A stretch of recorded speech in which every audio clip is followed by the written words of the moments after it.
Vážené dámy, vážení pánové, vítám vás v Centru architektury a městského plánování, vítám vás i pokud nás sledujete na dálku, vítám vás na další doprovodné akci, která se koná v rámci toho navazujícího veřejného projednání metropolitního plánu, což je tedy nový územní plán hlavního města Prahy. My jsme teďka, už se blížíme vlastně ke konci, čeká nás tak poslední týden a půl, kdy bude plán vystaven a kdy bude možné posílat připomínky. Pokud chcete posílat připomínky, tak připomenu, že se v rámci toho doprovodného programu koná těch akcí víc, konají se i taková školení, takové lekce, kdy asi za hodinu a půl vám představíme, jakým způsobem se taková připomínka podává, co to vlastně připomínka je, co je to námitka, jak vypadá celá ta aplikace, ve které se to děje, jak se do ní dostanete a jak se s ní potom pracuje, protože připomínkovat metropolitní plán není zas tak snadné v tom smyslu, že je potřeba trošku vědět, co děláte, k čemu se vyjadřujete, aby měla vaše připomínka nebo námitka, ať už negativní nebo pozitivní, nějaký dopad, aby měla šanci na úspěch, protože přece jenom ze zákona je to vaše možnost podílet se na podobě toho plánu a my jsme rádi, že vám můžeme zpřístupnit celou tu záležitost tak, aby vy jste byli spokojeni, aby případně metropolitní plán skutečně byl dopracovaný do té podoby, se kterou vy počítáte. A taky tady máme tematické akce. Dnes je to jedna z nich. Dnes se budeme bavit o tom, jak vlastně celý dokument vzniká, jakým způsobem se na něm pracuje, kdo všechno se na něm podílí, z kolika pohledů nebo aspektů se na něj díváme, protože to opravdu není jenom tak, že by někdo sednul ke stolu, nakreslil Prahu a řekl, takhle to bude.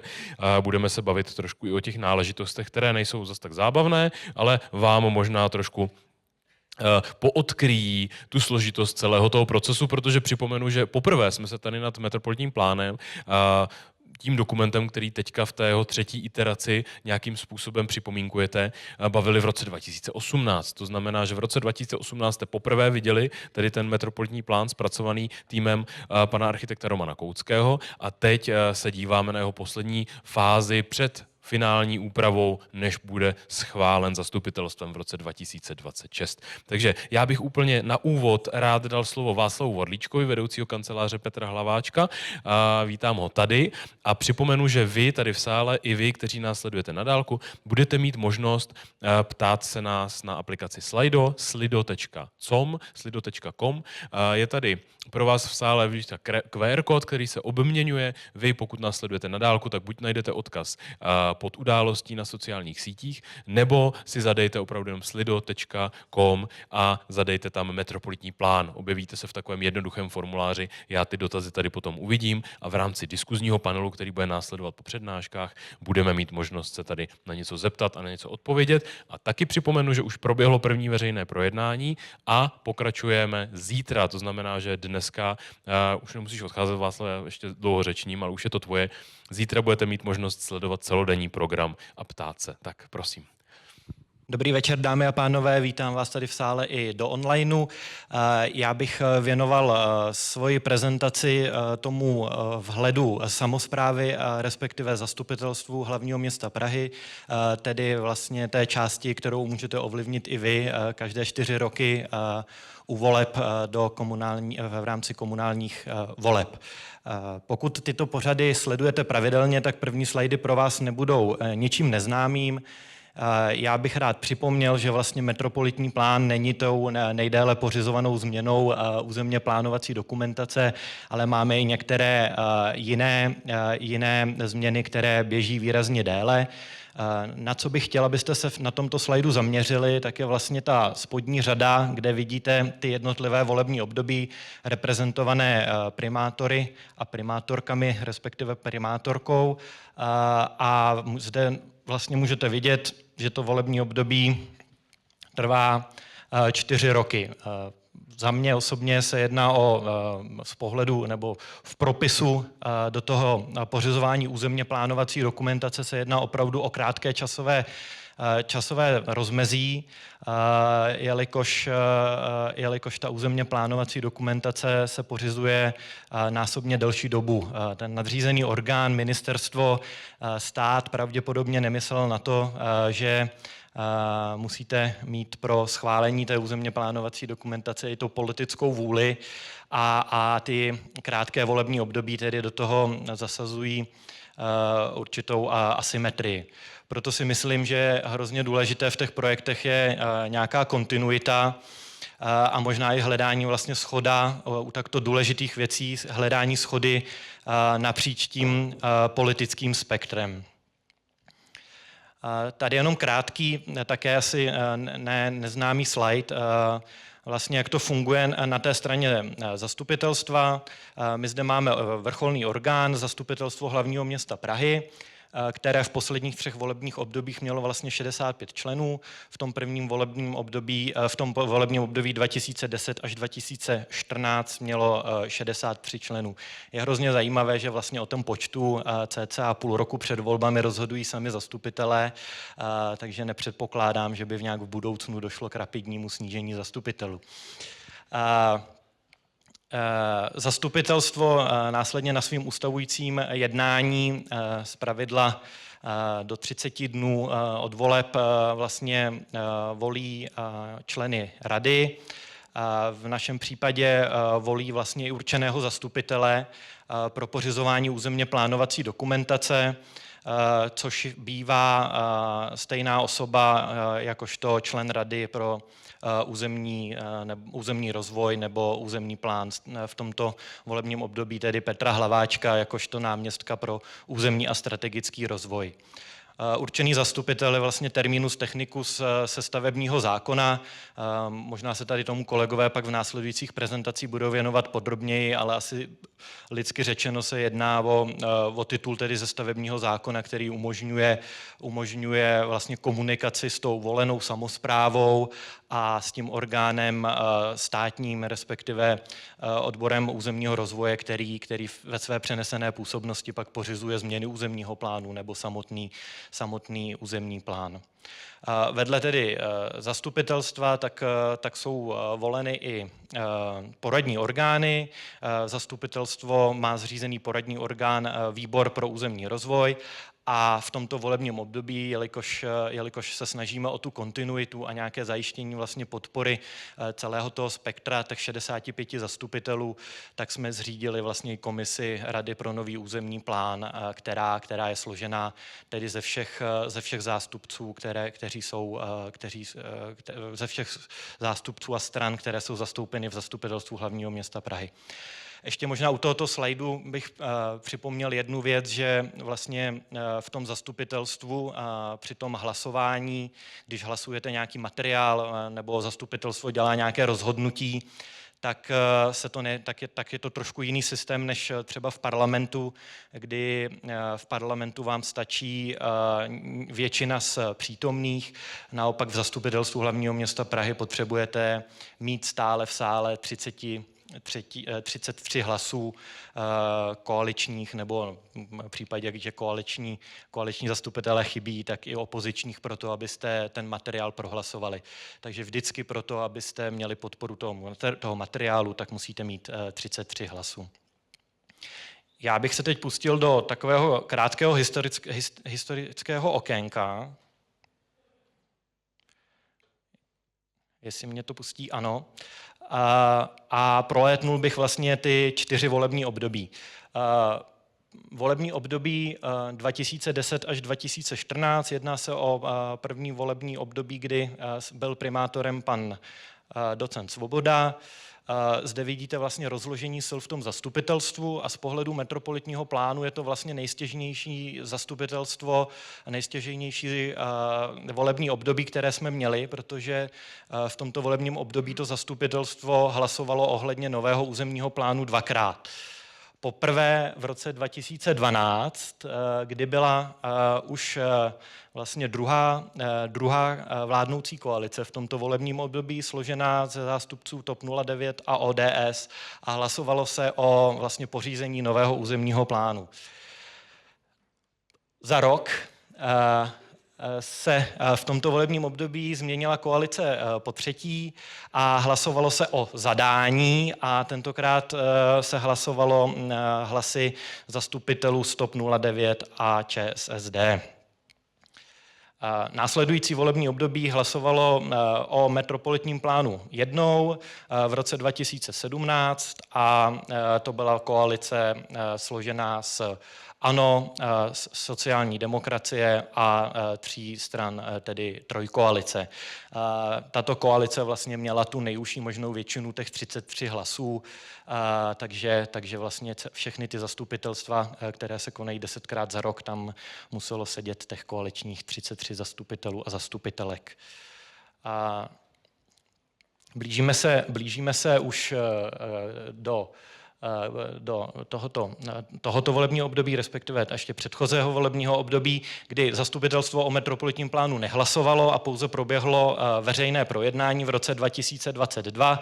A jen připomínám, že vládnoucí koalice teda byla ve složení Spojených sil pro Prahu, Prahy sobě a Pirátů.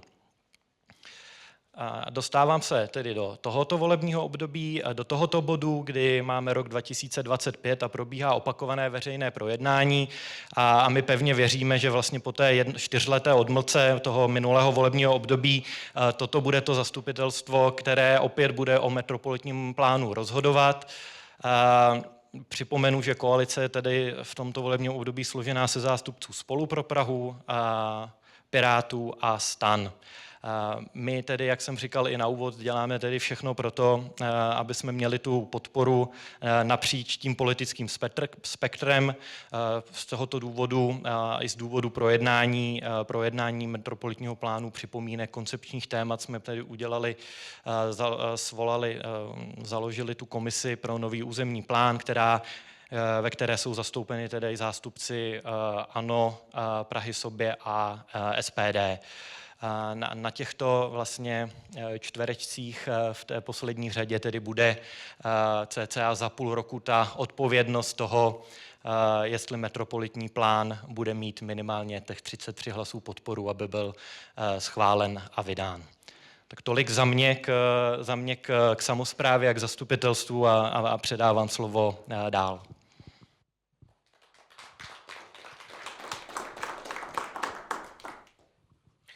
Tak děkuji mnohokrát, to byl za kancelář Petra Hlaváčka Václav Vorlíček a nyní bych rád předal slovo paní architektce Haně Procházkové z kanceláře metropolitního plánování. Vítám vás tady.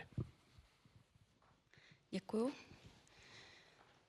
Dobrý den, já jsem z kanceláře metropolitního plánování tady z institutu a jsem z té části za zpracovatele.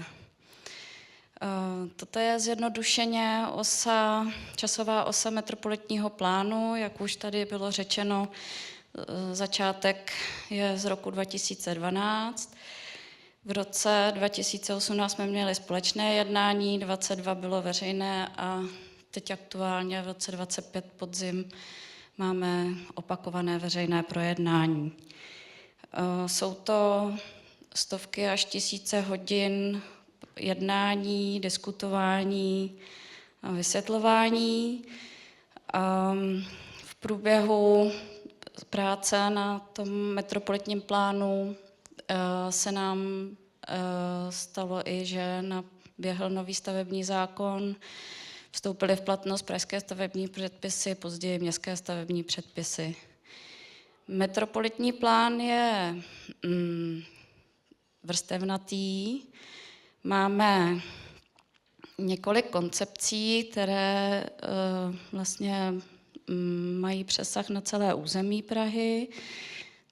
To prezentuje například 10 tezí metropolitního plánu, pak máme podrobnější členění, tomu říkáme lokality, to je takový základní stavební prvek,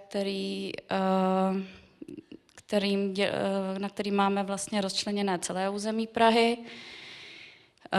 Lokality jsou nositelem charakteru okolí, dalo by se říct, že to je vlastně jakoby takový charakter toho sousedství.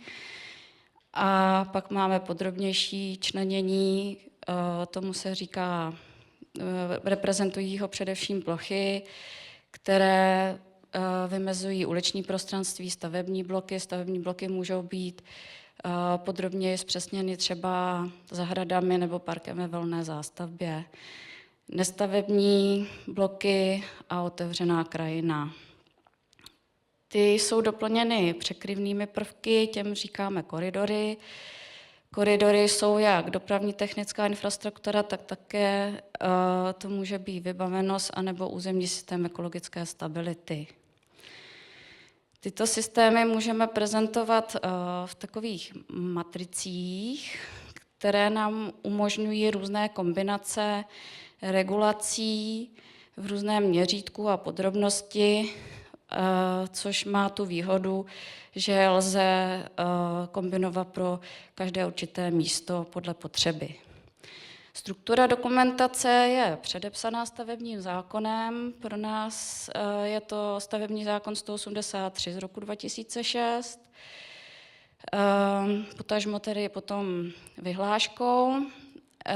Dokumentace je rozdělená tedy na textovou a grafickou část, stejně tak i část odůvodnění musí být rozdělena na textovou a grafickou část. Mluvím o tom spíš proto, abyste měli představu, jaké výstupy z našeho datového modelu vyrábíme. Díky tomu, že metropolitní plán je zcela digitální, tak jsme schopni velmi efektivně ty výstupy vytvářet, jsou poměrně rozsáhlé. Máme tedy nějakou základní editační vrstvu a nějaká vstupní data. Díky automatickým toolům jsme schopni vyrobit výstupní vrstvy a z nich pak následně vyrábíme různé, jak ty závazné části, jako jsou výkresy a různé přílohy, tabulkové i krycí listy a schémata, tak i další potřebné, například mapové aplikace, analýzy a tak dále. No, ale i tak se neobejdeme bez tištěné podoby. I zde nám vlastně velmi pomáhá ta datová základna. Jak vidíte, tak ten rozsah je značný. Tímto obrázkem vás případně chci ještě pozvat na výstavu, která je tady v Centru architektury a městského plánování v Bílém sále do 3. prosince. Nicméně jsme ve 21. století a připravili jsme i webovou aplikaci, abychom metropolitní plán zpřístupnili širší veřejnosti. Ta mapová aplikace v sobě obsahuje jak tu textovou část dokumentace. Ta textová část je provázaná s legendami všech výkresů. Všechny výkresové sady si zde můžete prohlédnout, lze mezi sebou přepínat a porovnávat různě. Tak ta aplikace umí v místě na kliknutí jednak zobrazit výpis toho, jak jsem na začátku uváděla stručně, toho základního stavebního prvku, což je lokalita.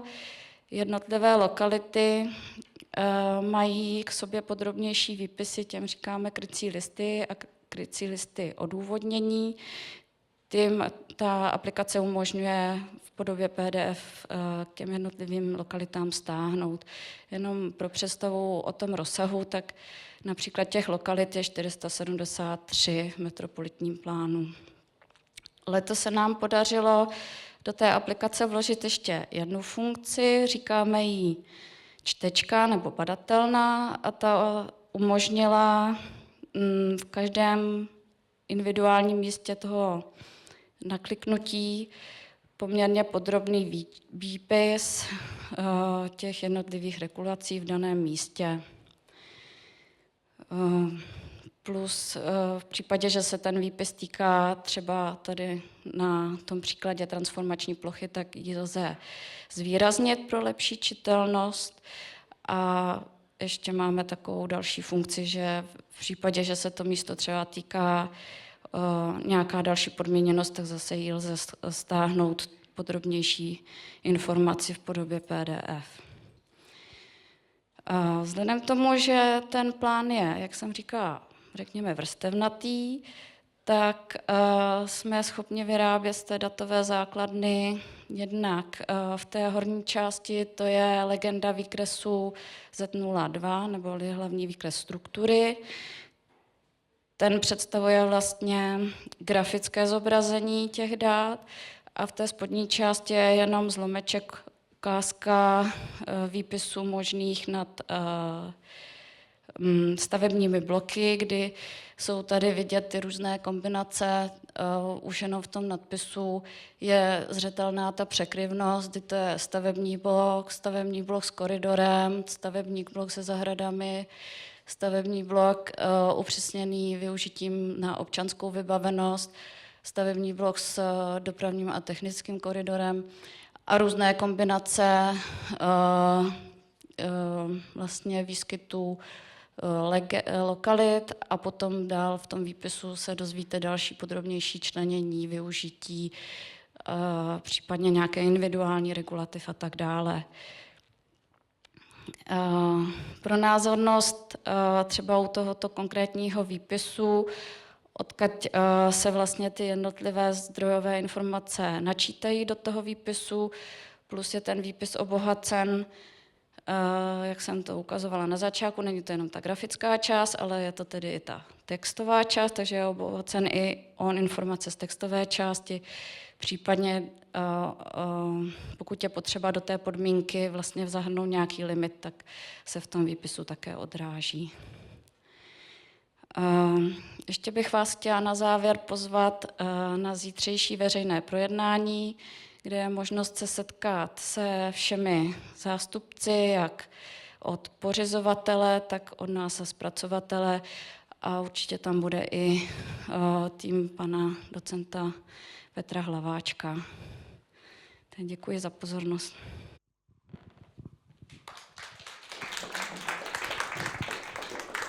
Tak já moc krát děkuju a teď bych rád k pultíku pozval stavební inženýrku Renátu Pintovou Královou, kterou tady vítám. Dobrý den. Dobrý den. Já vás zdravím tady po všech těch obecnějších věcech o schvalování a podobně, tak já teď zůstanu tak při zemi. A v rámci té prezentace jsem se chtěla vlastně ptát, jestli je metropolitní plán jediná regulace. Odpovím hned není, je jedna z mnoha. A ta otázka, jo, je to tam vyvstala, na základě toho, že se vyskytuje spousta závěrů, ať na sociálních sítích a kdekoliv v éteru, že metropolitní plán umožňuje za mým rodinným domem postavit třeba 8podlažní, nemůžu říct továrnu, to by asi byla jenom jednopodlažní, ale 8podlažní barák a vůbec nevím jaký. Metropolitní plán samozřejmě stanoví požadavky, stanoví některé regulativy a to, jaký objekt tam bude stát, říká nejenom metropolitní plán, ale pro ty stavby jsou pak stanovené požadavky jinými právními předpisy. Vyplývá to ze stavebního zákona, jak z nového, tak ze starého, kdy v paragrafu 193 je jasně uvedeno, co všechno je nutné vyhodnotit v rámci navrhovaného záměru. A ten metropolitní plán je písmeno A, je to vlastně to jediné písmeno, které tam je. A ty zbývající části pak je nutné vzít ze všech těch právních předpisů, ať zvláštních, což je to Dčko, ze stavebního zákona nebo z prováděcích právních předpisů. Nesmíme taky zapomenout na písmeno F, to je taková neuchopená část, to jsou právem chráněné zájmy účastníků řízení.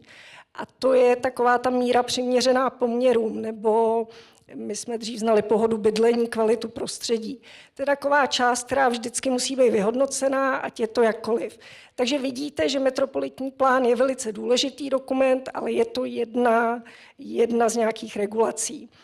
Já jsem si teď tady dál připravila ty požadavky na výstavbu, které jsou asi tak jako nejzajímavější a dá se na tom hezky ukázat, jak mohou i regulaci z metropolitního plánu ještě dál osekat. Požadavky na výstavbu stanoví stavební zákon, vyhláška 146/2024 a pak pražské stavební předpisy. Musí se v Praze použít všechny tyto právní předpisy. Existuje na toto konsolidované znění, to jistě všichni znáte. No a já jsem si vybrala asi to neumím ani přepínat. Jo. Já jsem si vybrala z pražských stavebních předpisů 3. Oni nejsou zásadní, ty požadavky, ale bude se na nich hezky ilustrovat právě to jakoby omezení zástavby, i když by metropolitní plán řekl, může tam stát 12 pater. Jsou to požadavky na odstupový úhel, odstupy a na zastínění. Já tady jenom úvodem, ten odstupový úhel chrání vlastně stávající zástavbu, chrání ty obytné místnosti, to znamená místnosti v bytech, a říká nám nebo stanoví jakýsi kužel o určitých parametrech, do něhož nesmí vstoupit ta navržená stavba, nesmí se do něj dostat. Je to jakási zajištění oblohové složky oblohy vlastně při tom ustávající místnosti, tak, u těch stávajících staveb. No a když tady jsem čerpala z nějakého veřejného článku, když vidíte tady ten kužel, tak na tom prvním obrázku nahoře je navržená nová stavba a můžeme říct, je navržená v souladu s metropolitním plánem. Má nějakou výškovou regulaci nebo nějakou výšku, která je v souladu s metropolitním plánem. A teď do toho vstoupí ten odstupový úhel a co udělá. Vidíte, že nahoře na tom obrázku kus té navržené stavby nám zasahuje do toho odstupového úhlu, do toho kužele. To znamená, je nutné tu stavbu nějakým způsobem upravit. Takže to je první úprava. A teď do toho vstoupí ještě zastínění. Ještě stále je posuzován ten činitel denní osvětlenosti roviny zasklení okna a ve chvíli, kdybychom navrhli ten objekt, který jsem vám ukázala, už je uskočený, už jako respektující odstupový úhel, tak stejně ta červená čísla, která jsou tam uvedená, u té stávající stavby nevyhoví z hlediska denního osvětlení. Takže teď v rámci toho návrhu nám tam vstoupí denní osvětlováč a z toho původní navržené stavby vznikne tahle. Tahle stavba, ta nižší, splňuje požadavky na odstupový úhel a na denní osvětlení. A i když řekl metropolitní plán například, že může být maximálně 8 pater vysoká, tak se stejně nemůže umístit, protože musí splnit další požadavky. Tak to je první ukázka. Pak je ještě požadavek na odstupy od hranice pozemku. Tam jenom jsem chtěla ilustrovat, často byla taková trochu hysterie z toho, že ten odstup je minimálně 2 metry a že všude budou ty baráky u sebe. Tak je nutné říct, že ten odstup je opravdu minimální a ve chvíli, kdy jdu do území, který má nějaký charakter, třeba i v tom, že ty objekty jsou vzdáleny od hranice pozemku 10 metrů, tak ho musím držet. Jo. To je právě ta míra přiměřená poměrům, ten charakter území. A vidíte, že tady jsem vybrala nějakou část Prahy, kde jsou z jedné strany bloku řadovky a z druhé pak do toho prázdného místa třeba můžu umístit objekt, ale musím držet ty odstupy, které jsou buď v místě obvyklé, nebo minimum těch 2 metrů. Vedle pražských stavebních předpisů existují ještě i jiné právní předpisy, které nám zase tak trochu skrouhnou tu výstavbu. Jsou to třeba požární předpisy, které stanoví požárně nebezpečný prostor a vyhláška ve vazbě se závaznou normou říká, že ten požárně nebezpečný prostor by neměl zasahovat na sousední pozemek. Takže se děje to, že ty objekty různě se posouvají v rámci toho pozemku, anebo je nutné třeba předkládat souhlasy a podobně. Takže to je další parametr a další požadavek, který nám vlastně omezí případnou zástavbu.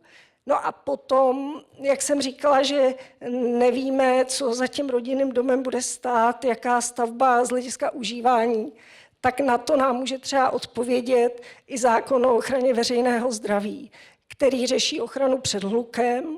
A je vidět, že prostě každá stavba, která je zdrojem hluku nebo je stavba zdroje hluku, tak musí být jednak projednána s tím dotčeným orgánem a musí prokázat, že neovlivní tu stávající zástavbu. No a po všech těch dalších požadavcích je tam pořád, jak jsem říkala, to písmeno E, které hovoří o míře přiměřené poměrům, která vždycky se musí nějakým způsobem vypořádat.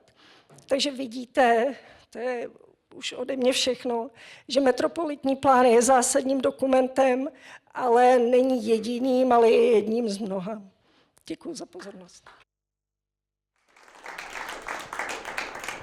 Tak děkuji mnohokrát za to doplnění, protože my se s vysvětlováním toho, co všechno zmůže metropolitní plán, setkáváme poměrně často a často narážíme právě na to, kdy už třeba jsou na řadě stavební předpisy a kdy je potřeba se věnovat jiné dokumentaci. Na druhou stranu právě třeba stavební předpisy není tak těžké měnit, není tak těžké novelizovat a zvládne to Praha sama, na rozdíl od metropolitního plánu, kdy jsme tedy součástí celého toho stavebního nebo celého toho řízení, které má co dočinění i s přenesenou působností státní správy a tak dále, a tak dále.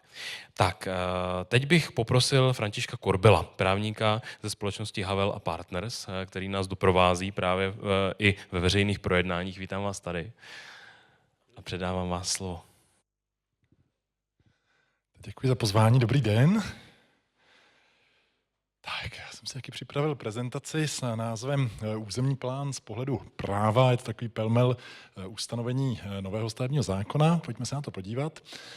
Začneme nějakými obecnými principy, a to jsou cíle a úkoly územního plánování, to znamená, co by územní plánování mělo sledovat. Je to zejména funkční využití území, prostorové uspořádání, udržitelný rozvoj, kvalita, hodnota území a pak, to je velmi důležitá, ta poslední poznámka, využívání zastavěného území, to znamená ten princip koncentrace.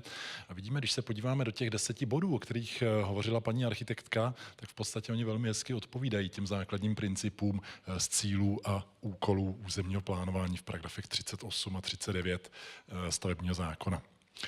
Dalším obecným pojmem, který je třeba zohledňovat, je charakter území. Ten zohledňuje jak územní plán, tak potom i povolovací procesy, kde se posuzuje, zda určitý záměr je nebo není v souladu s charakterem území. Ten charakter máme definován v paragrafu 41 a on jakoby na první pohled je definován stávajícím stavem, to znamená, co v tom území je, jaké tam jsou stavby, jak to vypadá, ale důležitý je ten dovětek, že se to zároveň posuzuje tou optikou, co býti má, čili především také tím, jak je vymezen v územně plánovací dokumentaci, protože kdyby tomu bylo jinak, tak v podstatě do území, kde nic není, když to trošku přeženu, by nebylo možné umístit nikdy nic, protože by to bylo vždycky v rozporu s charakterem území. Čili pojmejme tu kategorii tak, že je to kategorie plánovaná či plánovitá, která má být i v budoucnu. Charakter území nemůžeme posuzovat izolovaně. Pojďme se podívat na závěry judikatury. Tohle je, myslím, konstantní výklad soudu, že charakter území není určován pouze nejbližším okolím stavby, ale je třeba zohledňovat i to, co s daným místem souvisí. Někdy to může být ulice, někdy to může být blok, někdy to může být celá lokalita a podle toho tedy musím přizpůsobovat výklad toho, co do toho území patří nebo nepatří. Tohle, myslím, je judikát, který potěší architekty. Je to rozsudek 7. senátu Nejvyššího správního soudu. Myslím, že ho vydal současný předseda soudu doktor Šimka. A je to takový hezký příklad odvahy nejenom architektů a stavebních úřadů, ale nakonec i správních soudů. Ono tohle se neděje bohužel vždy. Jo. Máme i rozsudky, které jsou spíše rigidní a restriktivní, ale tohle je zrovna příklad velmi odvážného rozsudku, který v právní větě, dokonce publikované ve sbírce rozhodnutí Nejvyššího správního soudu, uvádí, že stavbou, která může být v souladu s charakterem území a může být organicky začleněna do území, může být i architektonická provokace, čili něco, co je v záměrném kontrastu s tím stávajícím územím, co má svoji architektonickou kvalitu a co samo o sobě je dobře. Pojďme se podívat i na nějaké příklady. Tohle jistě poznáte, lidé z Prahy, je to radnice městské části Praha 7, která působí poněkud výrazným dojmem, řekněme, v té uliční frontě při pohledu směrem na jih. Kdybychom se dívali na tu druhou stranu, tak tam je spíše modernistická zástavba takových těch průmyslových Holešovic. Vypadá tam trochu jinak, ale celkově ani toto není špatně a dokonce i politika architektury a stavební kultury toto uvádí jako jeden z příkladů právě takové jako výrazné stavby. Ono také jde o to, nejenom kde to je, ale také co to je. Ty výrazné stavby by měly být stavby veřejné, měly by to být nějaké lokální dominanty, mělo by to být občanské vybavení. A to přesně tady je splněno. Nebo ještě jeden obrázek, také jako architekti ho budete znát, předpokládám asi všichni nebo skoro všichni, vítěz České ceny za architekturu z roku 2020, naprosto moderní dostavba toho areálu firmy Lasvit v Novém Boru, kdy vedle té dřevěné roubenky byla v podobné hmotě umístěna stavba ze skla. Takže opět krásný příklad opravdu výrazné architektonické provokace. Trochu navážu na Renatu Pintovou, která zmiňovala některé paragrafy stavebního zákona. Podíváme se na několik klíčových ustanovení hmotného práva. Ono samo o sobě je tohle novinka. V tom starém stavebním zákoně žádné hmotné právo nebylo, čili byl to určitý paradox. Jeden můj kolega z právnické fakulty, doktor Staša, takový nestor stavebního práva, používá bonmot, že žádné stavební právo neexistuje, protože ten starý stavební zákon byl pouze organizační a procesní normou o procesech a o úřadech, ale nikde se tam nedočtete, jak se má stavět, jak mají vypadat stavby nebo jak má vypadat území. Čili až ten nový stavební zákon toto zavádí do určité míry a najdeme to v paragrafu 139 a následující. A zejména pro územní plánování nás zajímají takzvané územní požadavky, které se týkají jak územního plánu, tak i povolování staveb. A pokud tedy připravujeme územní plán, tak musíme být v souladu s hmotným právem. Byť samozřejmě ten pražský územní plán se připravuje ještě podle starého stavebního zákona, ale teď už se bavme jakoby pro futuro do doby budoucí. Čili základní požadavky na kvalitu veřejných prostranství, paragraf 141, nebudu to číst, jenom se podívejte, jak ty požadavky vypadají. Asi myslím, že se všemi ideově shodneme. S kvalitou veřejných prostranství v některých případech souvisí i nestavební faktory, uživatelské, a tím je třeba zóna setkávání. Asi to také znáte, je to relativní novinka, o kterou se velmi zasloužil jednak Vojtěch Novotný jako skvělý dopravní inženýr, ale také ministr Martin Kupka, který prosadil příslušné změny v zákoně o provozu na pozemních komunikacích, a konkrétně do paragrafu 39b tohoto zákona byla prosazena s účinností od 1. ledna 2024 sdílená zóna nebo zóna setkávání. Vidíme ji tady a podíváme se i na některé obrázky, které nám na první pohled napoví, jak to vypadá, jak je to vlastně hezký, příjemný prostor, který není členěn stavebně ani funkčně a organizačně. A je to prostě směs různého využívání pro různé druhy dopravy, pro pobytové aktivity, pro aktivní živý parter, pro veřejnou zeleň. A je to místo, které vás vybízí k nějakému pobytu ve veřejném prostoru, kde si rádi posedíte a vypijete kávu. A není to ulice města ve smyslu silnice jako pozemní komunikace. Ono v některých případech to vzniklo i samovolně. Tady vidíte náměstí Republiky, které se tak de facto chová, aniž by tak bylo označeno. A je to určitě velmi žádoucí trend. Dalším prvkem hmotného práva je dostupnost, přístupnost a prostupnost veřejných prostranství. Opět vidíme poměrně stručná ustanovení zákona, která se velmi často inspirovala Prahou. To je třeba přiznat, že když vznikal stavební zákon v tom roce 2019-20, Renata Pintová o tom dobře ví, tak se nevymýšlela ustanovení hmotného práva z ničeho, ale většinou byla inspirována právě osvícenými pražskými stavebními předpisy, ať už tedy z té verze 2014 nebo 2016. A při té příležitosti můžeme zmínit hlavní autory a hlavní nositele toho záměru, jako byl Tomáš Hudeček nebo Pavel Hnilička, Filip Titl a další kolegové. Tady možná někdy je dobré se podívat i na špatné příklady, na nich se dobře ilustruje to, jak nemá vypadat veřejné prostranství. Tady vidíme upravené Mendlovo náměstí v Brně, kam si dotčené orgány prosadily některé své požadavky na úkor právě těch měkkých požadavků, které jakoby ve stavebním zákoně nejenom, že nám chyběly na úrovni hmotného práva, ale chyběly nám i organizačně v rovině institucí, že nebyl kdo by ty měkké zájmy hájil. To staré stavební právo bylo totiž příliš determinováno zájmy jednotlivých dotčených orgánů, které často velmi dogmaticky chrání izolované veřejné zájmy, ale není pak nikdo, kdo by hájil ty měkké veřejné zájmy, jako je kvalita, jako je prostupnost, estetika veřejného prostoru a podobně. To se ten nový stavební zákon snažil změnit právě i díky tomu, že obsahuje principy hmotného práva. Méně se to bohužel podařilo změnit v té rovině integrace dotčených orgánů, protože původní myšlenka nového stavebního zákona bylo integrovat dotčené orgány do jednotného státního stavebního úřadu, který by posuzoval veškeré konkurující veřejné zájmy společně a dokázal je vyvažovat, což tedy bylo schváleno v roce 2021, ale pak bohužel v rámci novely v roce 2023 se nám většina závazných stanovisek do zákona vrátila. Tak těch příkladů vidíme několik, není to nějaký zlý úmysl vůči kolegům z Brna, tohle je ulice Plotní, je to poměrně signifikantní název toho, jak nemají být ploty a bariéry ve veřejném prostoru. A tady ta kombinace různých bariér, betonových, dřevěných, skleněných, je tedy skutečně extrémní, ať už mají tedy funkce nějaké bezpečnostní, provozní nebo protihlukové, tak ten celkový výsledek komplexní rekonstrukce ulice je tristní.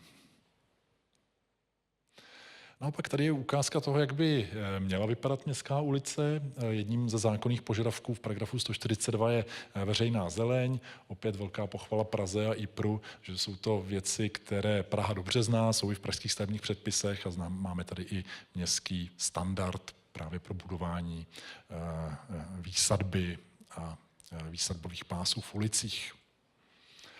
143, poslední klíčové ustanovení hmotného práva, že stavby se umísťují nejenom v souladu s územně plánovací dokumentací, ale také s ohledem na charakter území, urbanistickou, architektonickou a další hodnotu a především kvalitu vystavěného prostředí. Takže tady vidíme ty kvalitativní prvky.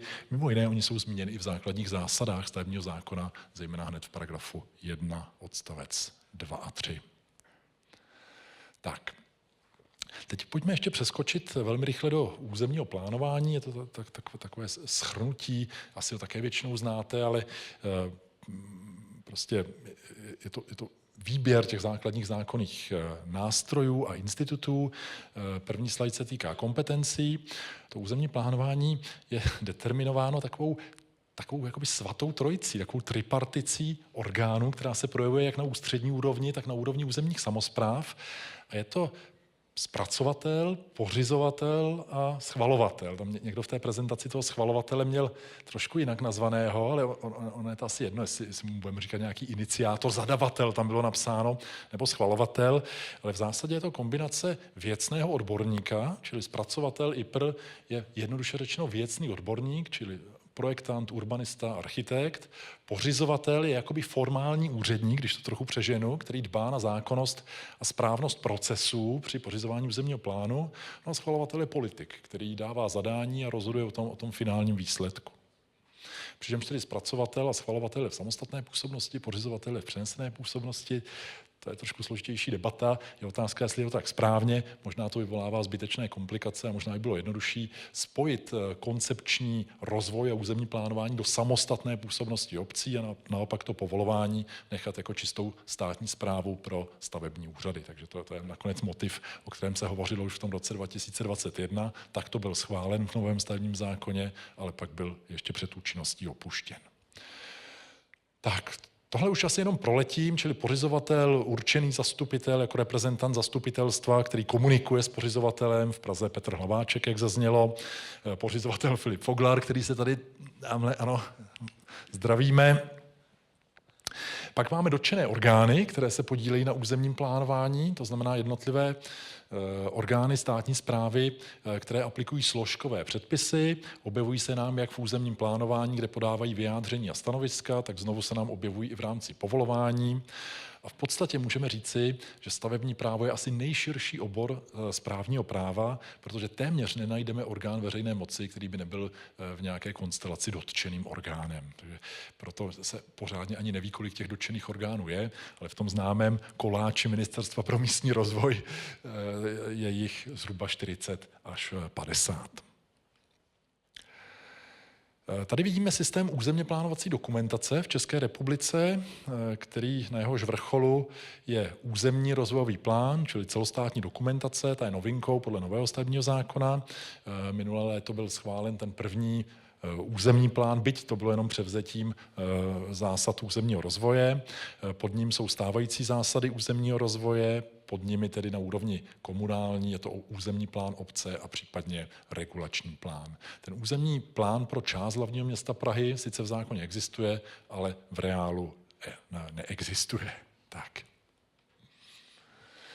Pokud je o hierarchii a vztahy územně plánovacích dokumentací, tak platí jednoduchý princip vyšší bere, čili v případě rozporu se aplikuje přímo nadřazená dokumentace a k té navazující se nepřihlíží. Z hlediska právní formy je veškerá územně plánovací dokumentace vydávána opatřením obecné povahy, což je takový zvláštní právní nástroj. Jednoduše laicky řečeno můžeme říci, že existují právní předpisy, které jsou abstraktní, jak co do okruhu adresátů, tak co do předmětu. Rozhodnutí, jako stavební povolení, které konkrétní, vydávám tobě, stavební povolení pro tento pozemek. No a pak máme opatření obecné povahy, které jsou dle právní teorie takzvaně konkrétně abstraktní akt, protože se týkají neurčitého okruhu osob, ale určitého území, čili to je právní forma územního plánu. Územní plán může obsahovat podmínky, to je velmi důležité. Ten nový stavební zákon to popisuje lépe než ten starý. Byť do metropolitního plánu se nám toto již propisuje, zejména v případě plánovacích smluv, čili rozhodování v území mohu přímo v územním plánu podmínit uzavřením plánovací smlouvy, uspořádáním architektonické nebo urbanistické soutěže, pořízením územní studie nebo pořízením regulačního plánu. A toto je možnost, jak samospráva může fakticky promlouvat do povolování staveb, protože přes územní plán si do povolování zařadí podmínky, které potřebuje. No a konečně poslední slide, proces pořizování. O tom jsem nechtěl mluvit nějak dlouze, protože kdyby toto člověk vysvětloval na paragrafech, tak to je velmi nudná přednáška, jaké jsou fáze. Ono to tady trošku zaznělo v té historii, že rozhodnutí o pořízení, schválení zadání, schválení návrhu, mezi tím jsou vždycky nějaká kola připomínek a vyjadřování, společné jednání a veřejné projednání. No a tím finálem je tedy výsledné schválení navržené územně plánovací dokumentace příslušným zastupitelstvem a k tomu by mělo v Praze dojít příští rok. Děkuji.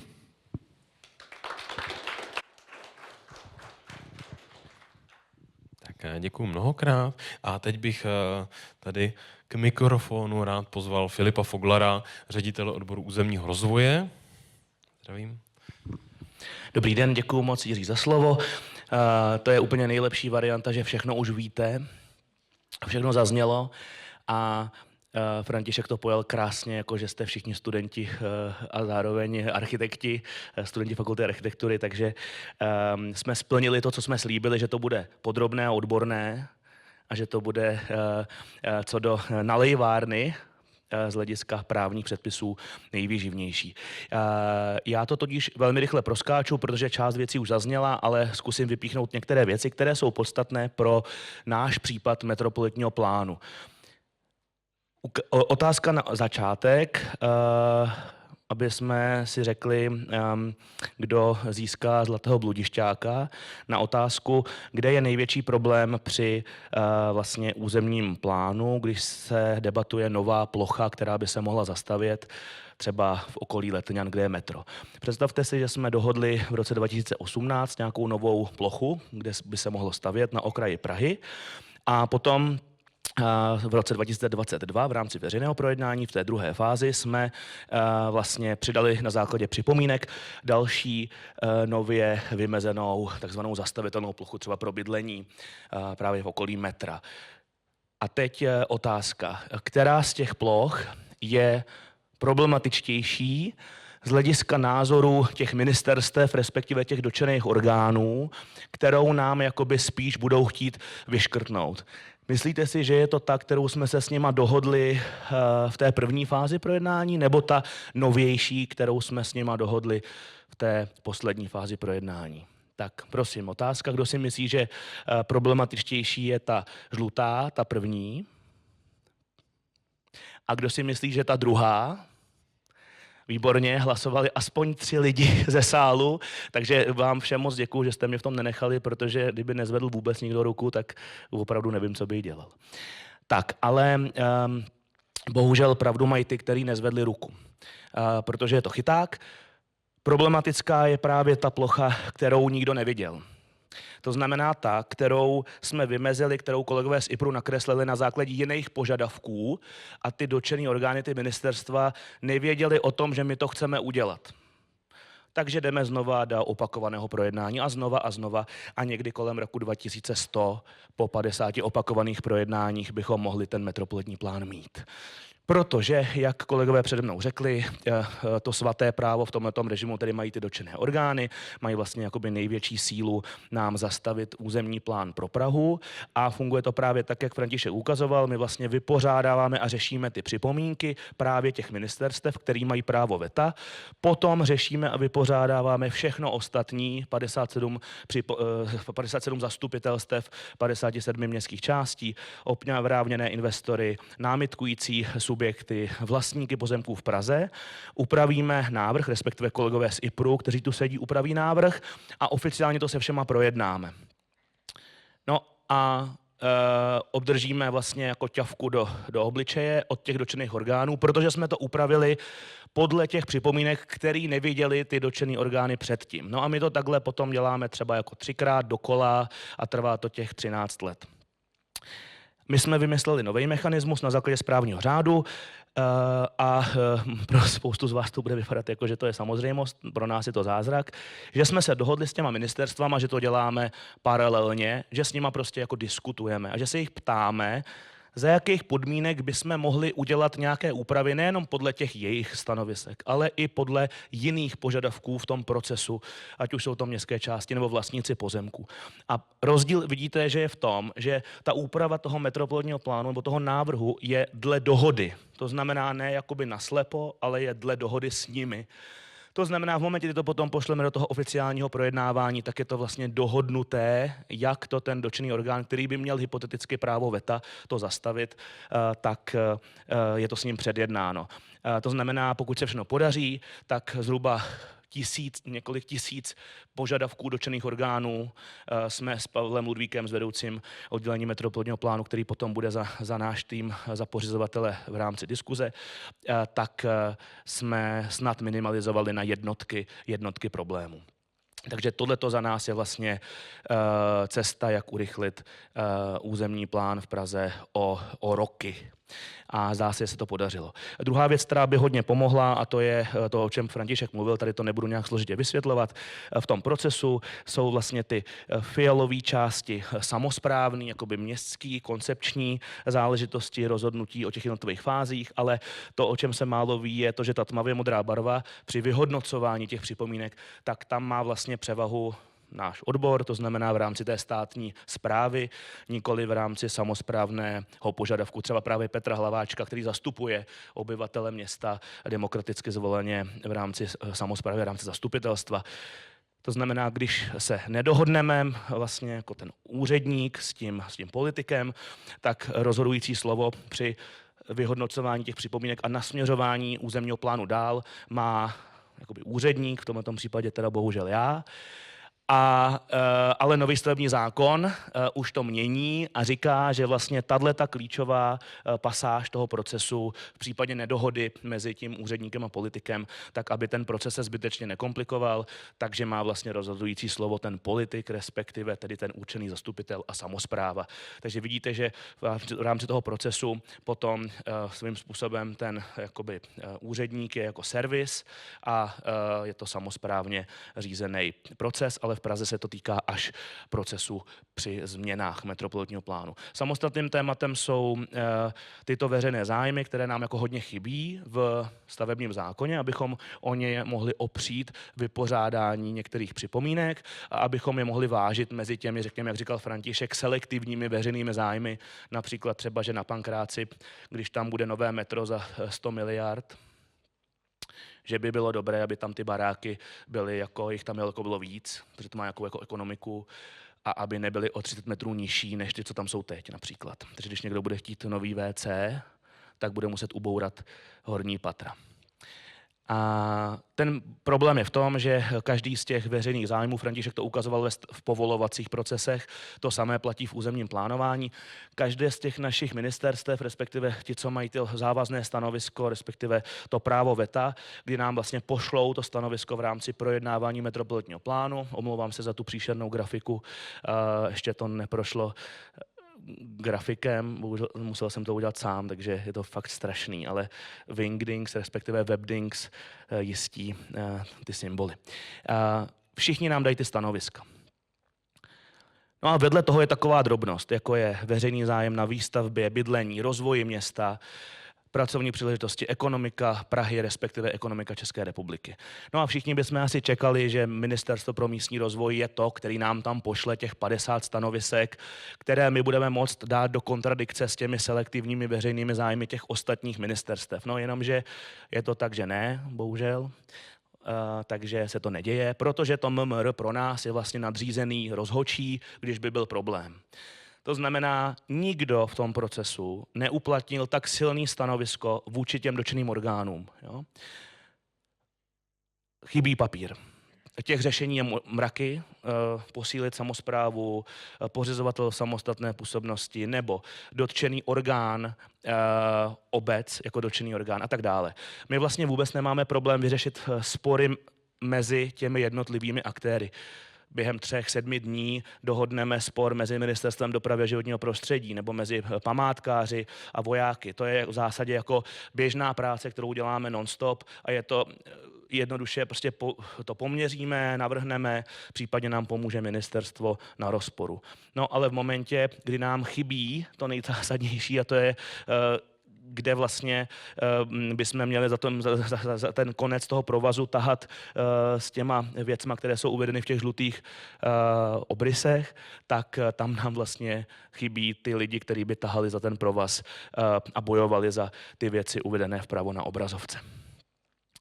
Protože právě tým pořizovatele společně s týmem učeného zastupitele, společně tady s vámi, co tady sedíte z kanceláře metropolitního plánování a z IPRu.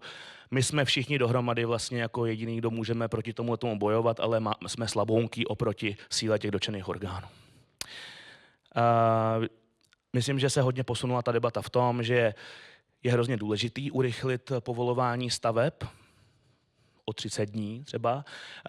My se snažíme vysvětlit, že pokud nám pomůžete v zefektivnění a urychlení toho, co je před tím povolováním těch staveb, to je to, co se odehrává v tom územním plánu, takže to všechno můžeme urychlit, tu výstavbu, ale nejenom jako bytů, ale i škol, školek, vysokorychlostních tratí o 30 týdnů nebo o 30 měsíců. V Praze třeba je to těch 350 000 bytů, které budou moct vzniknout na brownfieldech díky metropolitnímu plánu.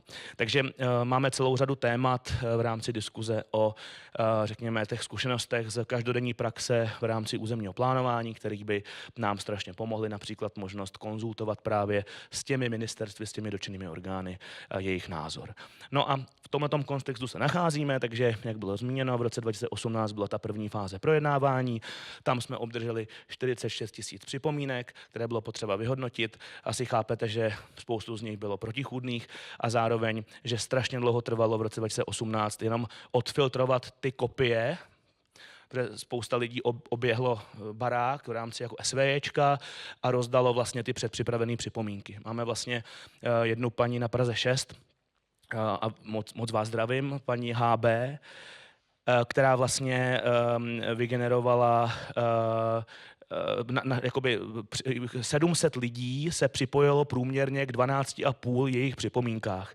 Takže vygenerovala vlastně jakoby stovky, respektive tisíce připomínek jenom jedna osoba tím, že se rozkopíroval nějaký papír a ten úřad to zatížilo tehdy v tom roce 2018 jako zhruba na 3/4 roku práce s držením metropolitního plánu. V druhé fázi tady potom to veřejné projednávání, 18 000 připomínek a z toho reálně tedy 11 000 požadavků, když se dáme stranou ty, které se opakovaly. To, co my tady ukazujeme na všech těch seminářích, je, že to projednávání mezi roky 22 a 25, které teď vlastně vrcholí úpravou toho metropolitního plánu, který máte zveřejněn, je právě to, že vidíme, že se to nepojalo nějak formalisticky, ale že se to pojalo opravdu reálně. Ty připomínky se maximálně zapracovávaly, bylo snaha vyhovět, vidíme vzorek připomínek 57 městských částí, jenom vlastně jako 25% těch připomínek nebylo zohledněno nebo nemohlo být zohledněno, ale v nich jsou i ty připomínky, které už netrvají nebo jsou přežité, jsou neaktuální.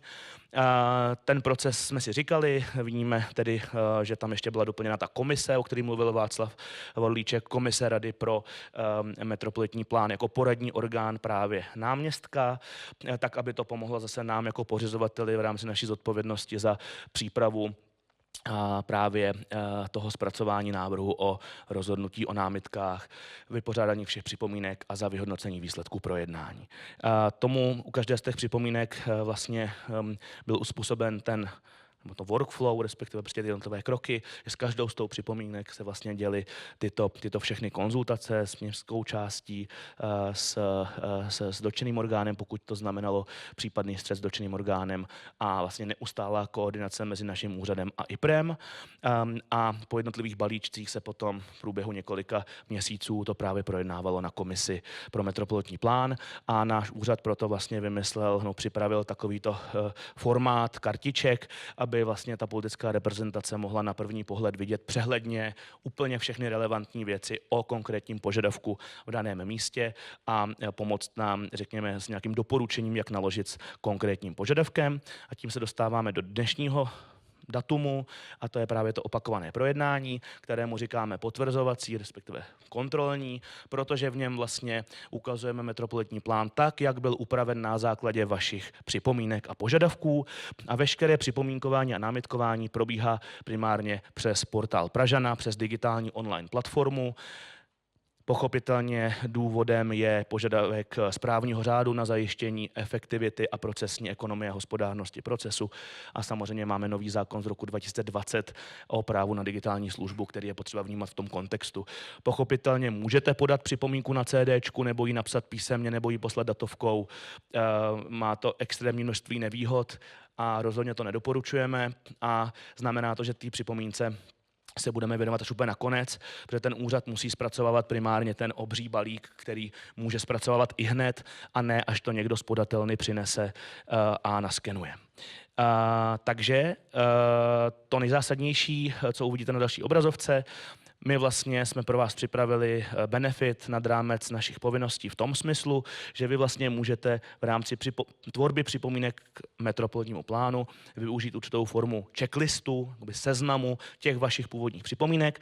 A nejzásadnější je to, že i pokud jste to nepřipomínkovali přes portál Pražana před těmi 3 lety, tak my vás máme stotožněný a v té aplikaci na portálu Pražana si můžete vlastně ty připomínky prohlížet, ty vaše původní připomínky a udělat z nich vlastně jakoby kopii a dopracovat si ji. To znamená, buď přidáváte nové připomínky, nebo si je takzvaně importujete z těch vašich původních, nemusíte je psát celé znovu a rozstřídíte si je na ty, které už znovu uplatňovat nechcete, na ty, kde naopak říkáte, tady souhlasíme s tím, jak návrh územního plánu vypadá, je to jakoby souhlas, akceptujeme to, v takovém případě se to skopíruje do toho vašeho nového podání, abyste to mohli k nám odeslat, anebo zaškrtnete, že požadavek trvá, že připomínku uplatňujete znovu a opět tedy se to převede do toho nového podání, abyste nám to mohli poslat.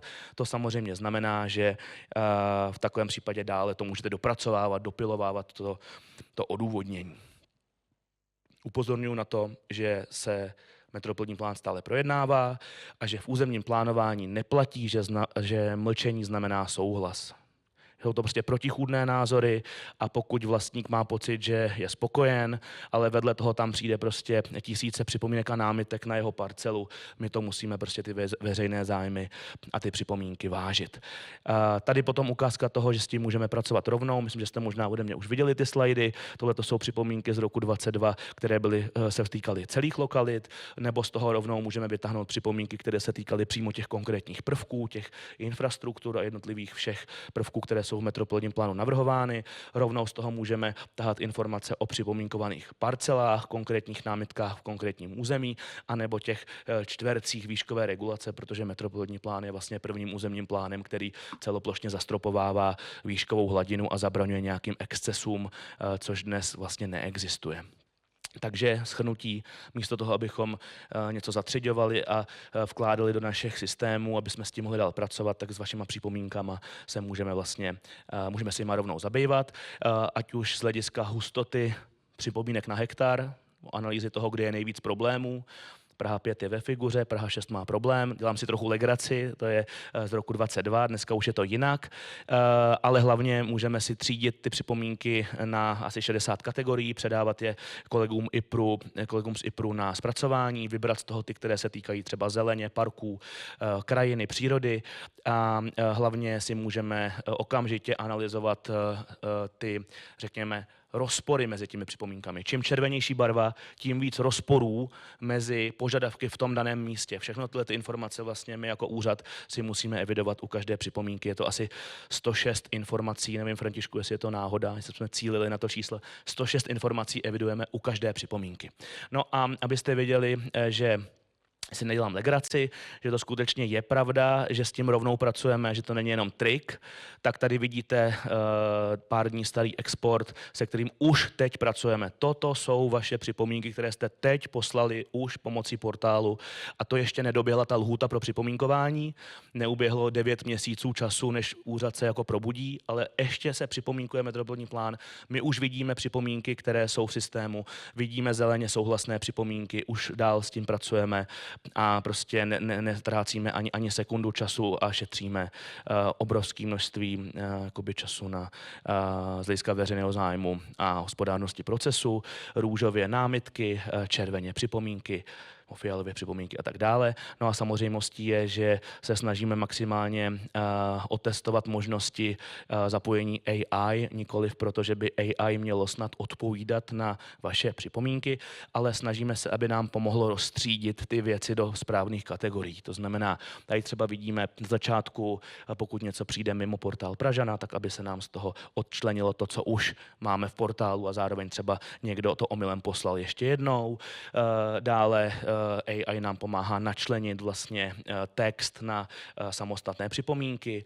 Zároveň nám AI nástroj, který máme pojmenovaný jako AI nástroj 4, pomáhá naprosto geniálně v tom, že pokud to vyjádření, které nám posíláte, má mnoho stran, tak vlastně v této funkcionalitě pro naše zaměstnance to AI udělá shrnutí, co je jakoby jádrem pudla té věci. A když se na to podíváte, tak ve 3 větách zjistíte, o co primárně jde, což zase šetří obrovský množství času jako v měsících při tvorbě toho územního plánu jako celku. No a potom jsou tam celá řada dalších věcí, které vám vůbec nechci tím mást a zatěžovat, ale jenom abyste věděli, že opravdu se snažíme zodpovědně konat jako veřejná správa, kterou si všichni platíte, respektive my taky, sami, sebe, z daní, že se snažíme to dělat chytře a moderně, takže AI nám pomáhá zatřídit městské části, dotčená katastrální území a zároveň zatřídit připomínku tematicky do kategorií, tak aby jsme právě mohli okamžitě spolupracovat s IPRem na řešení těch vašich konkrétních problémů. Děkuju moc za pozornost.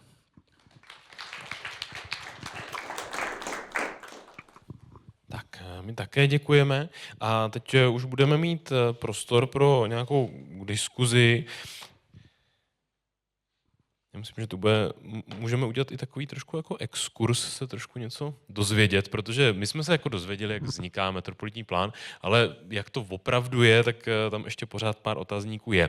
Takže já bych teď rád do diskuze pozval tedy Václava Vorlíčka, který tu s námi byl, pana Františka Korbela, místo Filipa Foglara nastoupí vedoucí oddělení metropolitního plánu Pavel Ludvík, kterého tady osobně velice vítám, a za Hanu Procházkovou zaskočí Petr Kočička, architekt z kanceláře metropolitního plánování, také tady z Institutu plánování a rozvoje, takže oba moji drazí kolegové, vítám vás tady a samozřejmě, neboj Filipe, rád bych přizval taky paní Renátu Pintovou Královou, která tady dostala pochvalný komentář na Facebooku, že to konečně někdo odborně, erudovaně shrnul, takže jsem rád, že po měsíci veřejného projednání konečně někdo dokázal vysvětlit, co je to metropolitní plán.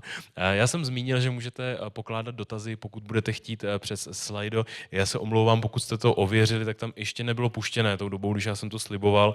Já jsem ho pak otevřel, protože my už jsme tam měli připravenou diskuzi na zítřejší veřejné projednání. To znamená, že vás to mohlo zmást, pokud jste se tam podívali.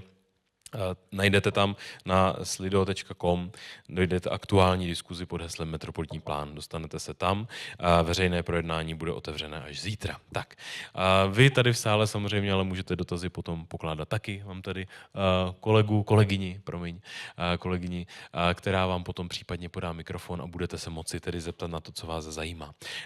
Já úplně na začátek, protože metropolitní plán, byť už tedy taky se na něm vlastně podílím formou té prezentace veřejnosti a bavím se s lidmi o něm už docela dlouho, tak pořád mi ještě není jasná jedna věc.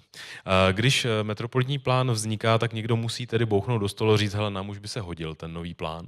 A byť říkáme, že ten starý plán je taková Škoda Felicie, že už nám slouží poměrně dlouho a že už neodpovídá tedy té podobě nebo tomu, jakým způsobem potřebujeme s tím územím plánovat.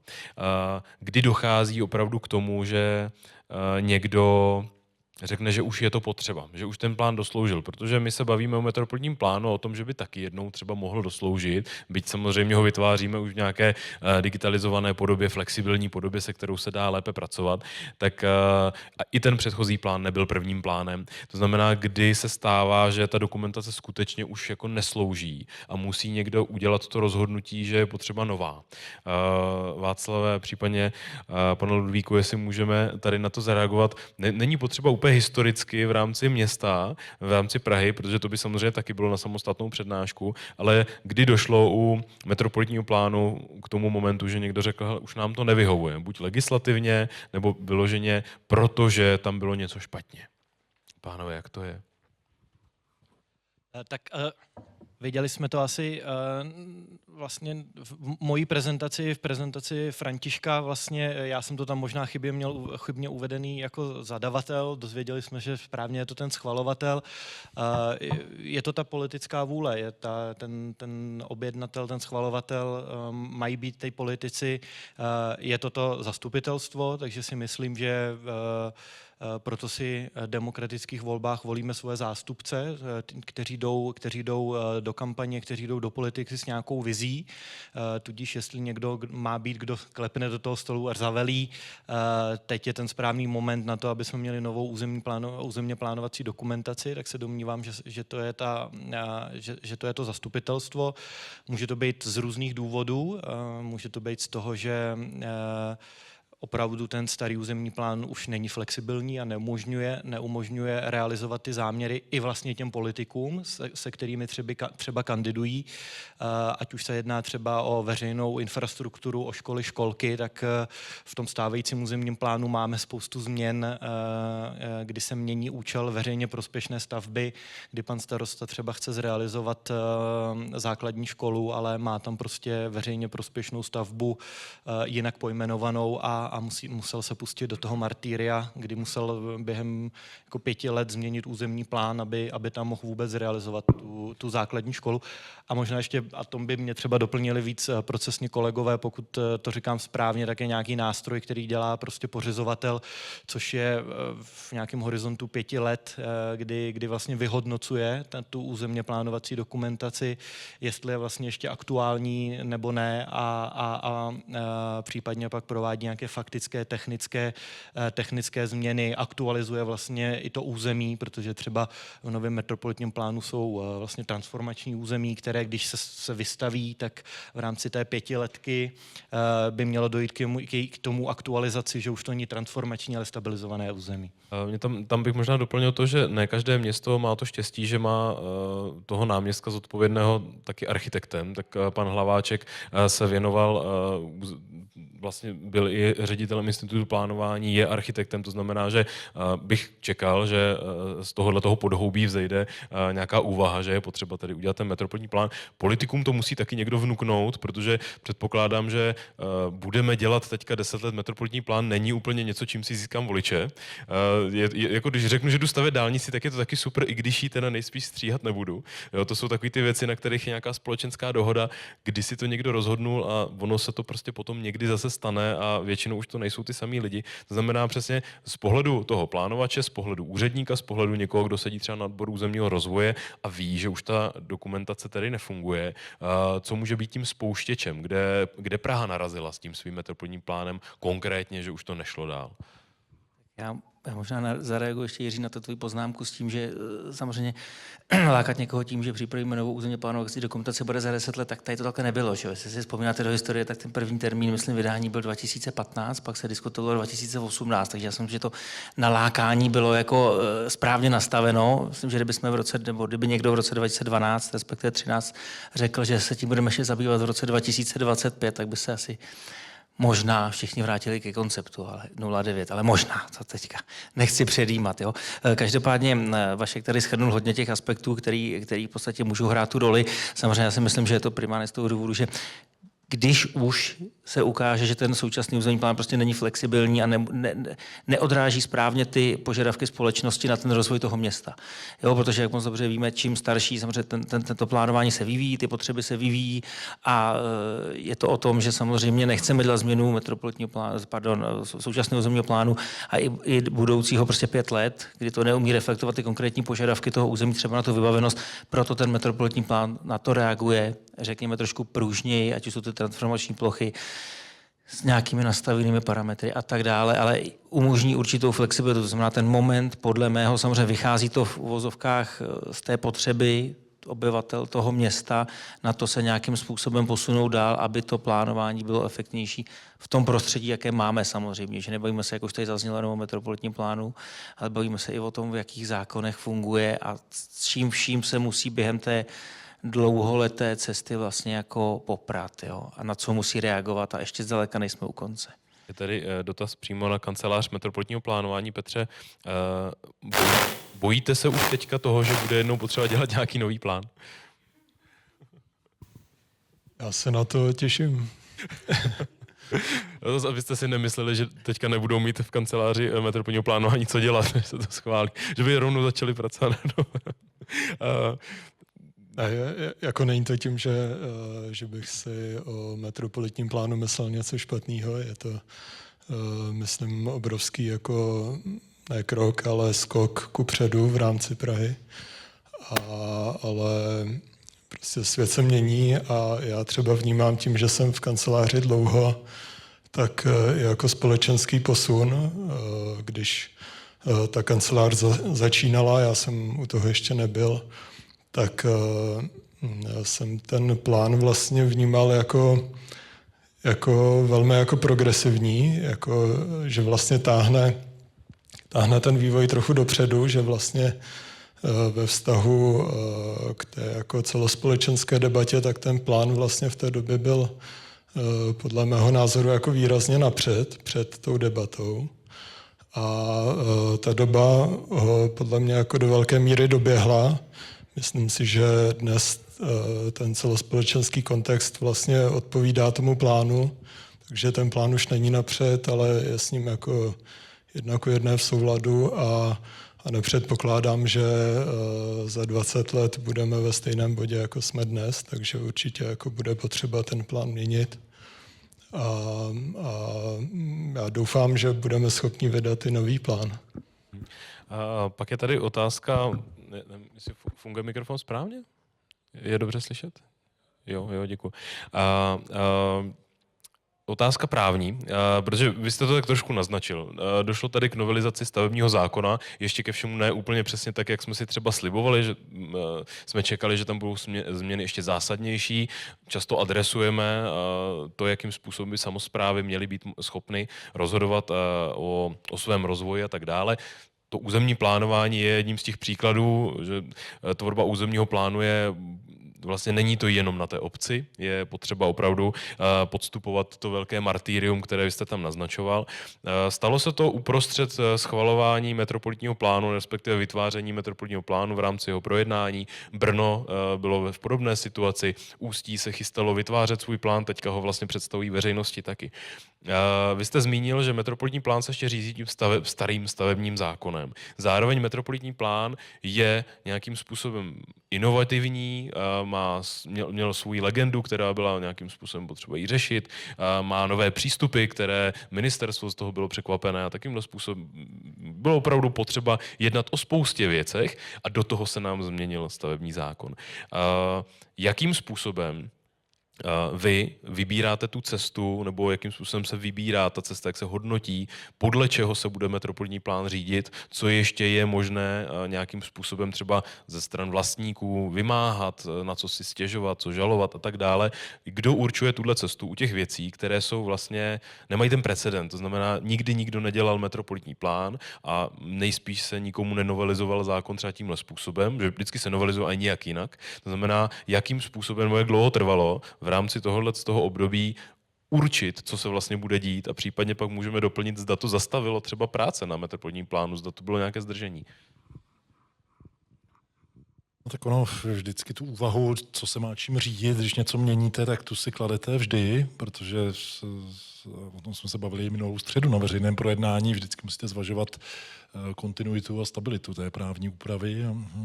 Ta stabilita je nutná z důvodu nějaké právní jistoty a zachování toho, co už bylo rozběhnuto. A na druhou stranu ta dynamika, kontinuitu a dynamiku, ta dynamika je nezbytná, protože pokud chcete něco změnit, no tak to děláte, protože jste přesvědčeni o tom, že máte udělat něco nového. A to je prostě imanentní složka tohohle rozhodování, ať už jde o územní plán nebo právní předpisy. A to nakonec, jak to nastavíte, tak ono do jisté míry je to vždycky nějaké arbitrální rozhodnutí, že zákonodárce na úrovni zákona si řekne, tak buď ty procesy doběhnou po staru, nebo pojedou ponovu.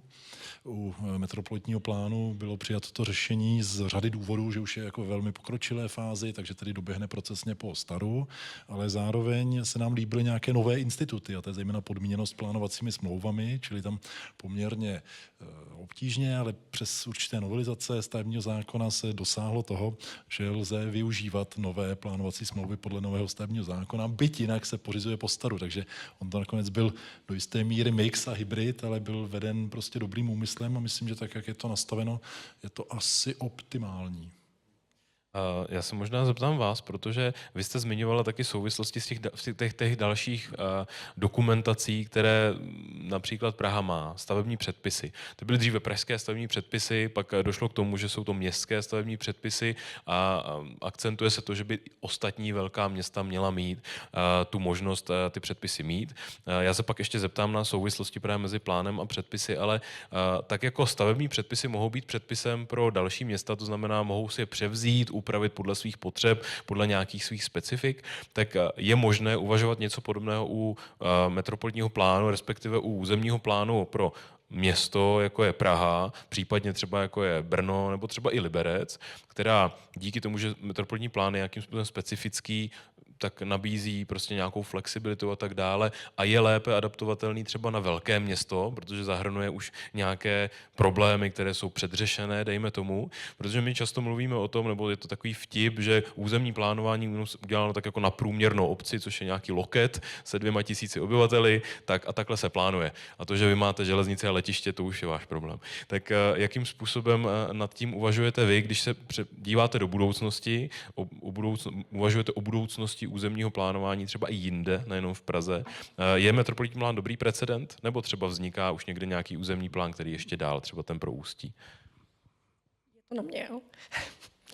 No, ono by to určitě, ta myšlenka je výborná, akorát, že stavební zákon teď to neumožňuje, že jo? Ty pravidla jsou stejný v té části územního plánování a dobře všichni víme, že v rámci toho nového stavebního zákona, jestli můžu říct, se do toho územního plánování nějak extra nešáhlo, prostě nechávalo se to být. Takže ano, myšlenka je to dobrá, teď je otázka, jak by se dalo promítnout, jak rozlišovat velikost těch měst, detail dokumentace a podobně. No. Je otázka, jestli úplně nenastavit jinak, že by územní plán byl opravdu jenom koncepční u všech měst a pak by se vytvářely regulační plány s nějakým detailem. I to je jako myšlenka, která existuje. Já ještě se vrátím k tady, co říkal Franta Korbel ohledně toho starý stavební zákon a nový stavební zákon. Já s tím svým hmotným právem, protože nový stavební zákon hodně čerpal z PSPček, ještě 2014, 2016, tak je vlastně metropolitní plán, který je připravovaný na podkladě 2014, 2016 PSPček, tak je vlastně z hlediska nového stavebního zákona safe, jo, protože respektuje všechno, co tam má, takže je to jenom k tomu. Jinými slovy, stavební zákon byl napsán trošku podle metropolitního plánu. Když to jako, je trošku vtip, ale prostřednictvím těch pražských stavebních předpisů a inspiračních zdrojů se vlastně projevily skutečně v tom hmotném právu. Projevily se dost a to bych řekla opravdu, že je velký benefit toho nového stavebního zákona s tímhletím hmotným právem. To zase musí nechat. Tak já se tam zda máme dotaz tady v sále. Máme dotazy ještě od publika na slajdu, takže se můžeme, když tak, věnovat jim a pokud by se chtěl někdo zeptat, tak určitě neváhejte. Já budu pokračovat dotazem, který se týká už ale opravdu toho vytváření plánu jako takové. Já doufám, že mi k tomu Petr něco řekne, případně budu rád, když právě doplníme třeba i tu souvislost s těmi předpisy.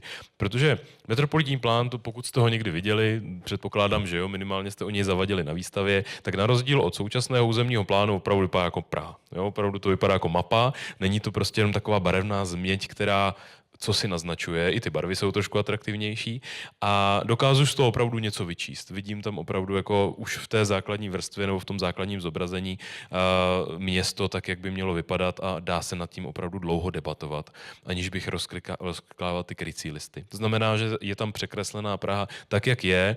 Často jsou tam nakreslené opravdu ty nejmenší pozemky, náměstíčka, docela i detaily, i když často mluvíme o tom, že detail toho metropolitního plánu je poměrně malý, že je to těch 100x100 metrů a že některé ty věci nelze přímo úplně v něm požadovat, že už pak se bavíme právě třeba o tom územním plánu. Jak vznikalo to překreslení toho stavu města do toho, jaký vidíme v tom plánu? Znamená, jak fungovalo to rozdělení těch jednotlivých lokalit, kterým se jednotliví architekti a architektky věnovali a co všechno se do toho detailu dostávalo a co ne. Protože to, co my vidíme, někdy jako až mate, že opravdu lidi mají opravdu tendenci už jako věnovat se detailům, které metropolitní plán opravdu neřeší, ale kdy vy jste se rozhodovali, co už v plánu nebude a jak jste vlastně město prohlíželi. Jako asi první, co je třeba říct, je, že ten plán je návrh. Není to popis stavu, nejsou to územně analytické podklady, je to všechno návrh, ale je jasný, že na velkým území toho stávajícího města, tak ten plán navrhuje zafixování toho stávajícího stavu. Jo, to stabilizované území, které vidíme bílé, to jsou ty většinou ty bílé plochy. Jo, ty výrazné změny by měly probíhat v těch šrafovaných plochách a ten zbytek je stabilizovaný a tam se předpokládá jenom nějaké dílčí doplňování. Jak si říkal, ten plán je poměrně hodně podrobný. Jo, myslím, že v tom je to dost jako i ve světovém kontextu specifikum, které ale plyne z části z legislativy, která podle mého názoru není úplně jako vhodně nastavená pro ta velká města, že takhle podrobnou regulací v metropolitním plánu pokrýváme obrovské území.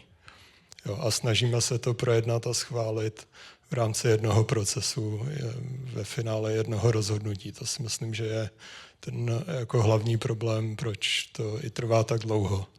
Jo, v jiných státech se do téhle cesty nepouštějí, protože jako ví, že to není úplně průchozí cesta. Takže ten detail je obrovský, plyne z části z legislativy, z části ale i ze zadání a z projednání toho plánu, kdy vzhledem k tomu, že dlouhodobě v České republice územní plán je tím hlavním nástrojem, kterým se řídí rozvoj území, tak všichni kladou ty lokalizované požadavky do územního plánu. Nikdo nepočítá s tím, že by nějakou roli hrály nějaké podrobnější dokumentace, územní studie se jako výrazně začaly uplatňovat podle mě až v posledních třeba 5-10 letech. A to znamená, že ten detail je fakt a ty se zase ptal spíš, jak jsme to zmanažovali. A trošku jste když to řeknu jako denní praxe, protože si já jsem viděl metropolitní plán v roce 2018 jeho prvním návrhu. To znamená, že pro mě už to byla hotová věc, ale jak, dejme tomu, ještě třeba za Romana Kouckého, když jsme ho tady potkávali na IPRu, jak probíhalo vlastně to, že vy jste se šli podívat do té lokality a určili jste její charakter a potom jste vybrali, v jakém detailu bude zakreslena. Byl to dlouhý proces, ale na začátku byly data. Jako Praha má skvělá data, kdy opakovaně zjišťujeme, že i ve světovém kontextu takto jako kvalitní podrobná data o tom stavu území nemá ani většina metropolí na západě. Takže Praha má skvělá data, které spravuje taky IPR, jako velkou část z nich.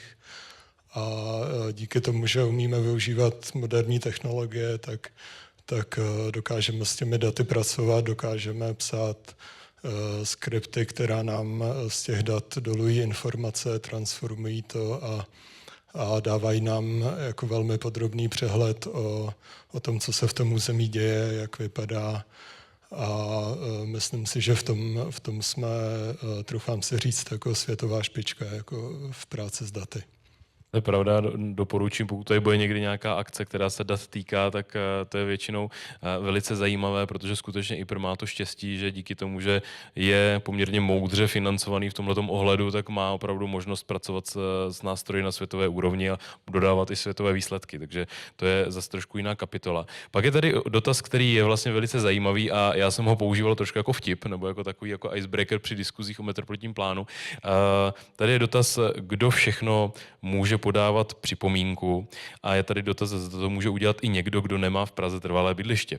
A já, když jsem se o tom bavil s ředitelem Ondřejem Boháčem, tak on mi potvrdil, že skutečně jako kdokoliv může podat připomínku k metropolitnímu plánu. Zajímavé je, že v rámci třeba stavebního řízení podobně, tak pokud já nejsem vlastníkem nebo nejsem nějakým dotčeným orgánem a podobně, tak nemám vlastně pomalu možnost se k tomu vyjadřovat, nebo ne takovou, jakou bych si přál, ale připomínku k územnímu plánu na druhé straně republiky podat můžu.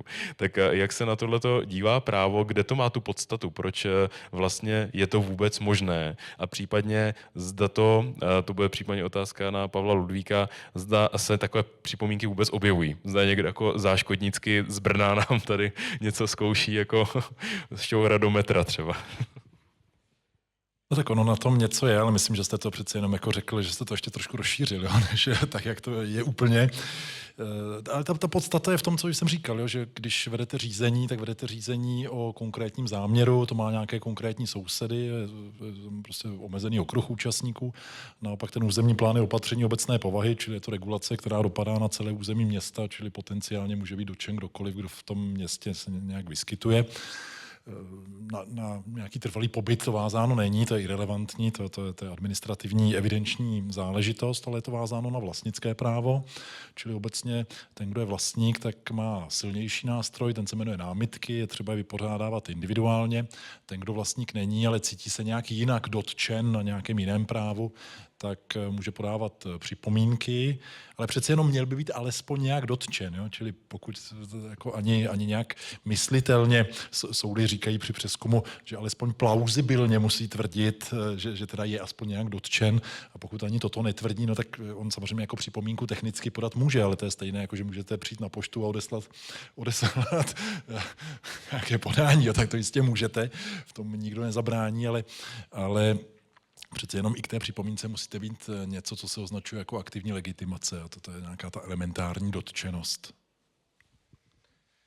Jenom teda doplním, Jiří, já si z té vaší otázky odnesu spíš nebo z otázky někoho, kdo nás sleduje, domácí úkol pro příště, protože v tento chvilku si neuvědomuju, ale že by nám připomínkoval někdo třeba z kolegů z Brna, ale schválně se na to podívám a jestli bude ještě v budoucnu příležitost, tak určitě to zařadíme do nějakého bodu, abychom udělali nějaký poměr, kolik obyvatel, respektive kolik obyvatel České republiky třeba nám dalo mimo pražských připomínku k návrhu metropolitního plánu za roky 18, 22 a 25. Myslím, že to bude zajímavé se na to podívat. Třeba i nějaký pěkný graf, bychom tam dali nějaké šipečky a takové barvičky, jak to umíme. Já jenom dodám, že já jsem to jako říkal trošku jako vesele, ale na druhou stranu hlavní město je samozřejmě jako věc, která by se měla tak trošku dotýkat všech. To znamená, že v tomhletom ohledu já to nechci znevažovat. Jste chtěla ještě něco doplnit? Jenom bych chtěla říct, že třeba Brno může odůvodňovat tím, že Praha bude krásnější, tak to je dotčený úplně jednoznačně. Pavel Ludvík připraví určitě sadu připomínek do první vlny změn územního plánu města Brna. Ano, obráceně, tak. Trošku jim tam pomůžeme. Budeme to vracet zpátky, když tak tím. Zdravím kolegy z kanceláře, jak oni se jmenuje, kancelář architekta města Brna. Tak zdravím je tam, těším se, až se zase potkáme na volejbalovém turnaji, který pořádají. Vasle, ty jsi chtěl to nějak doplnit? Ty jsi vzal mikrofon. Jsem možná chtěl jenom vtipně glosovat, že ty mimo praští mají tu výhodu, že pracujeme opravdu v digitálním nástroji, že se nemusí jezdit do Prahy koukat na výkresy, ale tu připomínku případně mohou podat i z tepla svého domova. Tady bylo právě dodání, tady tazatel to doplnil, že se ptal, že to měl doplnit, že se ptal na portál Pražana. To znamená, že v případě, že já se ptám přes portál Pražana, tak pokud nejsem Pražan, tak mám asi jako smůlu. Portál Brňana, nevím, jestli jsou propojeny databáze. To je celopražský, jako, samozřejmě máme to v názvu, ale jinak si myslím, že jako klidně se přihlásíte před datovou schránku z Ostravy. Jako. Případně, až se tam bude hlasovat o jménu Dvoreckého mostu, tak někdo z Brna může přidat nějaký to, může to být pojmenováno po někom oblíbeném v Brně. Přesně tak, může to být třeba Česká místo Dvorského mostu. Tak zeptám se, zda má někdo dotaz? Tak výborně, tady v druhé řadě, poprosím o mikrofon, děkuji moc krát. Dobrý večer. Já jsem Papi. Já bych vám především chtěla všem poděkovat opravdu za neskutečný veledílo. Já jsem opravdu nadšená, úplně ohromená, jakým způsobem jste organizovaní, pružní, flexibilní, kompetentní. Teďko se jenom chci mluvit. Já tady asi budu jediná z vás takový trošku like. Tak bych poprosila takovou zhovívavost, jo, až budu mít třeba takové otázky, jak se říká, blbovzdorný. A já bych teda měla na 3 odborníky otázky, jestli můžu, jo? Tak já bych chtěla především teda poděkovat paní architektce Procházkové, ta prezentace je fantastická a chci se zeptat, bude někde ke stažení? Protože ten návod je fakt dobrý. A ona se tam zmiňovala o tom, že se tam dají stahovat PDFka a teďko, já nevím, je možný z těch vrstev dostat i DVGčka, třeba když pak budeme jako potřebovat k projektování a tak dále. Já se když tak zeptám, že my tady máme teďka tahle diskuze trošku o něčem jiným, ale v případě, protože ona už bude končit ta diskuze, takže vůbec není problém, že byste se pak o tom individuálně poradila ještě na výstavě. Dobře. A jestli tam máte něco, co bychom mohli teďka ještě jako o tom, jak vzniká plán přímo, tak to rádi zodpovíme. A já už pak tu diskuzi stejně ukončím a můžeme se jít věnovat na výstavu těm vašim dotazům. To bude to být jednodušší. Dobře. Tak já si myslím, že to vaše vysvětlování, jak vzniká metropolitní plán, bylo jasný a vidím teda opravdu zatím šílený léta práce.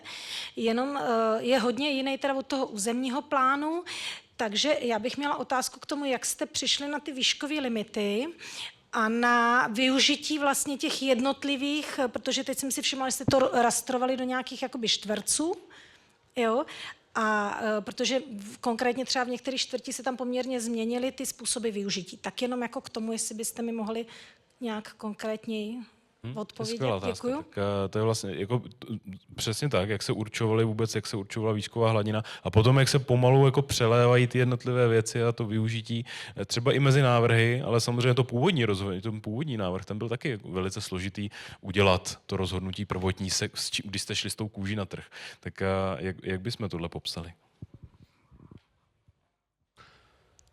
No, já přemýšlím, jak to zkrátit, nebo co z toho vydalovat, protože o tom by se dalo mluvit roky. Ten plán je hodně jiný. Jo, ten plán, který má Praha dosud, tak je hodně starý. Jeho příprava začala na začátku 90. let, schválený byl v roce 99 a ten platný plán je postaven na zákoně z roku 1976. Jo, a tomu do velké míry odpovídá i jeho forma. Je to prostě klasický plán jako funkčního zónování. A takže metropolitní plán je jako velký skok oproti tomu dosud platnému územnímu plánu. Já jsem úplně u začátku kanceláře nebyl, ale předpokládám, že prostě ta základní konstrukce vyplývala jako z požadavků doby, z požadavků zadání, do nějaké míry i ze zkušeností z jiných jako progresivních územních plánů. A je fakt, že jsme se v průběhu i pořizování potýkali s tím, jak zajistit do nějaké míry jako právní kontinuitu, ale ono to úplně jako jednak jedna nikde jako nejde. Každý nový územní plán jako mění podmínky v tom území a ten složitý proces a to, že se to posunulo i do formy opatření obecné povahy, tak je právě z důvodu jako tuhle jako vážnou transformaci legitimizovat tím projednáním, tím, že se k tomu může každý vyjádřit, tím, že vlastníci mají jako větší váhu v tom vyjádření, tak je to jako vážná změna. Ten přechod jako ze starého plánu na nový, je to velký zásah do práv všech jako lidí v tom území a to je jako podle mého názoru jako důvod, proč ten proces je legislativně z pohledu práva tak složitý.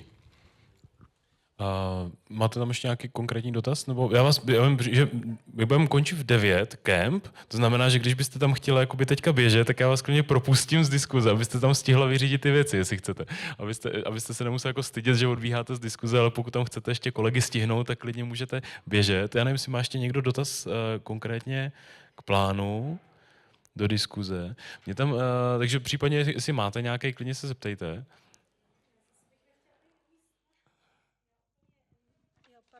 Ještě teda můžu na pana doktora Korbela.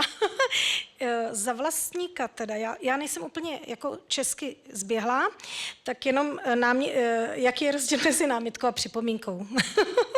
Co je silnější, jako takhle, jo? Jestli můžu takhle konkrétně? Můžete.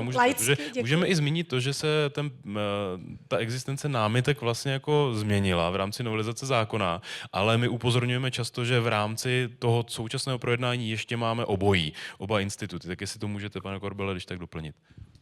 Tak ono je to taková právničina, abych to úplně nepřeceňoval, zase je to také trošku slovíčkaření. No, to rozlišení vyplývá ze správního řádu z paragrafu 172, kde jako obecná úprava pořizování opatření obecné povahy. A je to v zásadě o tom, že ta námitka je individuální, je to námitka konkrétního vlastníka. Ten hlavní rozdíl je v tom, že námitka se musí vypořádávat individuálně, jednotlivě. Jo? Zatímco ta připomínka není vázána na vlastnictví, může jí tedy podat vlastně jako více osob, tím, že to není vázáno na to vlastnictví, tak nějakou obecnou připomínku nebo i konkrétní připomínku může mít větší okruh lidí a ten praktický rozdíl je v tom, že připomínky lze vypořádat souhrnně. Že? Můžete se sdružit, nějak typizovat a vypořádat třeba 100 nebo 1000 připomínek, pokud jsou prostě podobné v jednom. Jo? Ale zároveň teda závěry judikatury stejně směřují k tomu, že i ty připomínky se jimi musíte zabývat vlastně podobně jako námitkami, ten rozsah udůvodnění musí být podobný jako vypořádání námitek, takže ono do značné míry je to opravdu právní slovíčkaření a také proto nový stavební zákon tohle rozlišování opouští a říká, jsou to všechno připomínky. Tak možná ještě poslední věc z dotazů, které byly na slajdu. Zaznívá to ve veřejném projednání, které bude i zítra, to zazní určitě znova. Několikrát se nás na to někdo ptal i při tom minulém jednání. Jsou to regulační plány, ale zároveň ty další jakoby možné typy toho vstupu do toho územního plánování, jako třeba nějaká územní studie nebo územní studie z prvky regulačního plánu a tak dále, s regulačními prvky a tak dále. To když tak vás poprosím doplnit. Proč metropolitní plán nepracuje s regulačním plánem nějak stručně, protože to je věc, která občas zní jako recept na všechno, ale ono nás to jako většinou pálí, když si představíme, že by se to mělo stát, protože to není tak jednoduchá věc.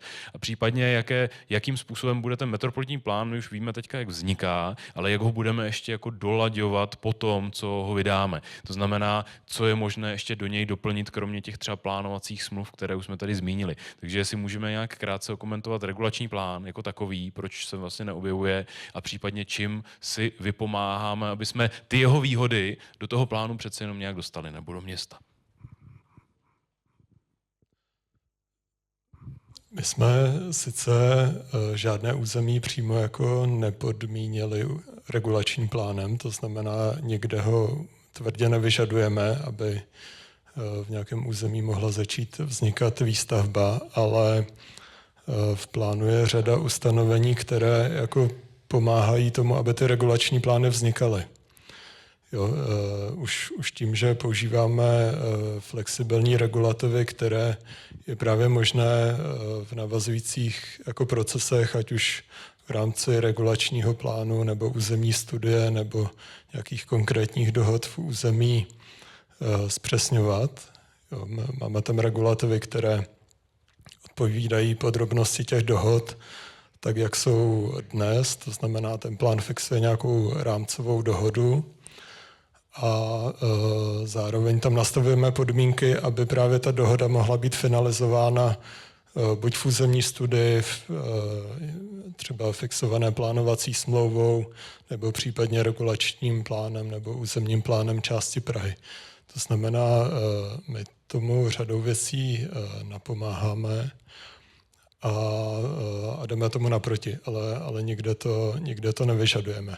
Myslím si, že to je i jako velký rozdíl oproti dosud platnému územnímu plánu, kdy on v řadě míst předjímal nějaké řešení, které ale v ten moment třeba nebylo úplně jako jasné, že to tak má být, ale prostě musel se nějaký plán udělat, tak se v tom území fixovalo nějaké řešení. A teprve potom vznikaly jako podrobnější dohody, nebo se v rámci spodrobňování těch dohod dospělo k jinému názoru, jinému pohledu na věc, nebo se ukázalo, že třeba nějaké řešení není funkční. A ten systém, na kterém stojí jako platný územní plán, nebo to, jak de facto jako operuje v Praze, tak způsobuje to, že dnes musíme často vytvořit podrobnou dohodu nad nějakým územím, nějakou územní studii, a pak tu dohodu zpětně promítat do územního plánu, což z mého pohledu ten proces neadekvátně prodlužuje.